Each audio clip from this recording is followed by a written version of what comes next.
माननीय सर्वोच्च न्यायालय व माननीय उच्च न्यायालय यांच्या आदेशानुसार आज जी खराबवाडी येथे अतिक्रमण निष्कर्षित कारवाई झाली ती एकदम चुकीच्या पद्धतीने करण्यात आलेली आहे। त्याच्यामध्ये काही लोकांना वाचवलं गेलं आहे। त्याच्यामध्ये खाजगी संस्था, सोसायटी आणि अजून काही कुटुंबाची घरं आहेत त्या घरांवर नोटीस होती, तरी पण त्यांना कारवाईमध्ये सामील त्यांनी केलं नाही। तहसीलदारांनी अर्धवटच कारवाई केली, त्यांची घरं वाचवली गेली।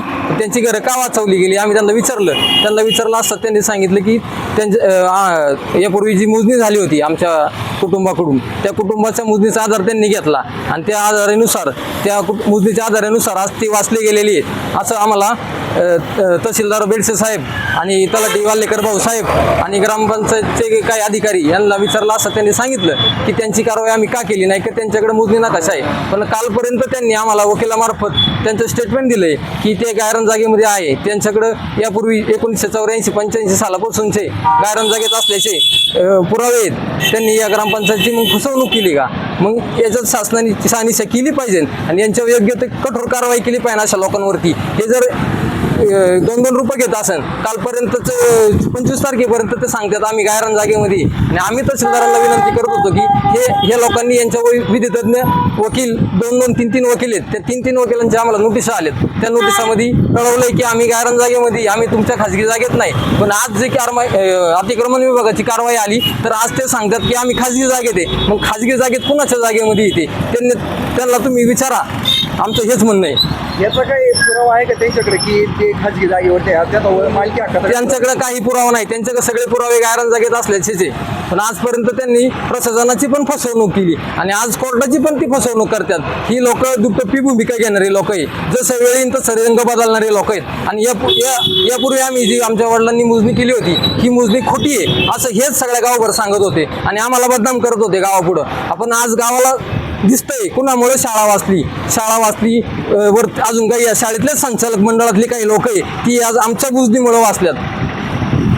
जी शाळा जी आहे ती नक्की कोणाच्या मालकी हक्कात, कोणत्या गटात? ही शाळेची जी आताची अतिक्रमण कारवाई जी कशामुळे वाचली ती 447 गटामध्ये येतील आमच्या मोजणीनुसार असं ते सांगतात आहे।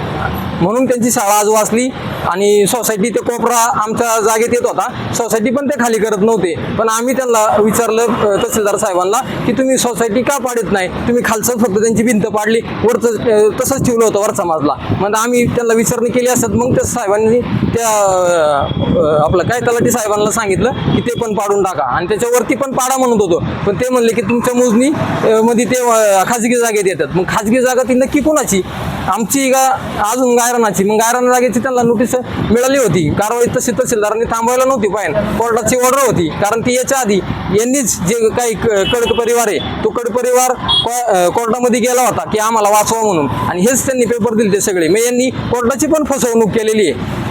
नाही, जो आता गायरानाचा जो गट नंबर आहे आणि याचा तुमचा जो मालकी हक्काचा गट नंबर आहे हा सोडून कोणाचा खाजगी तिथं आसपासच्या भागात नाही, आमचा लगतधारक गायरान आहे।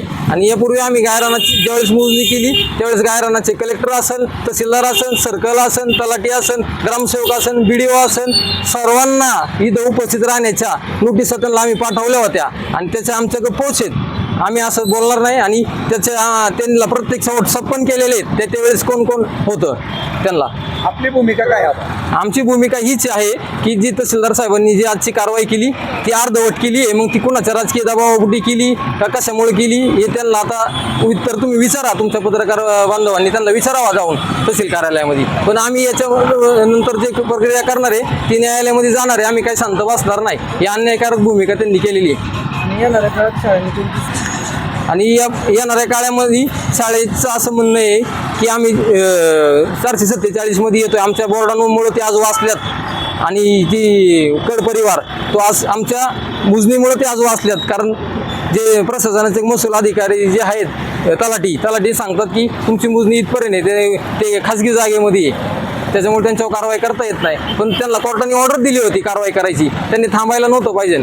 खाजगी जागेत मी कोणाच्या जागेत? ते त्यांनी उत्तर दिलं ना कोणाच्या जागेत आहे, खाजगी जागेचा पुरावा द्यायला पाहिजे ना त्यांनी, मालकी हक्काचा बक्षीसपत्र द्या, खरेदी खत द्या, तुमचं कोण तुम्हाला गिफ्ट दिली तुम्ही सांगा ना। ते काल पाहता आम्ही त्यांना उत्तर विचारलं होतं, तलाठी असन, तलाठी म्हणतात मी तुम्हाला उत्तर देतो. आता कसलं उत्तर देते आम्ही बघतो, आता काही उत्तर येते त्यांच्या ऑफिसला जाऊन. आता विषय असा आहे साहेब, ही जी खाजगी संस्था आहे, ही खाजगी संस्था म्हणजे काही फुकट चालत नाही. इथं ही प्रत्येक ॲडमिशनला लोक पैसे गोळा करतात आणि हे जे गावातलीच काही आहेत मंडळी, ती यांच्या कुटुंबाचं पोटपाणी याच्यावरती चालतंय. तुम्हाला लक्षात नसेल तर यापूर्वी आम्ही इथं त्यांना तुम्ही हे काय देणार आहे? तुम्ही त्यांना काय इशारा देणार आता? म्हणजे त्यांची पुढली भूमिका काय घ्यायची त्यांची? त्यांनी येणाऱ्या काळामध्ये त्यांनी त्यांची सोय करावी आणि आमची जागा आम्हाला खाली करून द्यावी.